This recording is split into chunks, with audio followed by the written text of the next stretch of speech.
మీ అందరూ maximum diabetes కానీ BP కానీ ఆ కొలెస్ట్రాల్కి గ్యాస్కి ప్రతి దానికి చిన్నదానికి కూడా మీకు మందులు రాయటం, చచ్చే వరకు మీరు మందులు వాడటం అలవాటైపోయింది. ఈ మందులు వాడుతున్నారు సరే, మీరు ఎన్ని నీళ్ళు తాగుతున్నారు? లీటర్న్నర నీళ్ళు తాగుతున్నారు. మీరు ఇచ్చే ఆ మందులు ఆ లీటర్న్నర నీళ్ళు బయట తోసేసిన దాన్ని కడగలేక కిడ్నీలో విధ్వంసం జరుగుతుంది.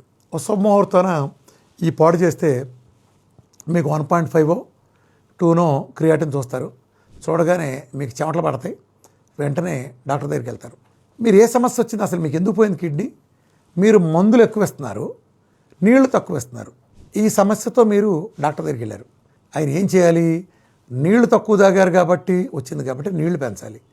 మందులు ఎక్కువ వేసుకున్నారు కాబట్టి కిడ్నీ పోయింది కాబట్టి మందులు తగ్గించాలి. జంబలగడ బొమ్మ సిద్ధాంతంలో నీళ్ళేమో ఆల్రెడీ లీటర్న్నర ముష్టి నీళ్ళు లీటర్న్నర తాగుతాయంటే దాన్ని అర లీటర్ చేస్తున్నారు, మందులేమో దానికి రెట్టింపు రాస్తున్నారు. ఏంటిది? ఎలా చెప్పండి మీరు?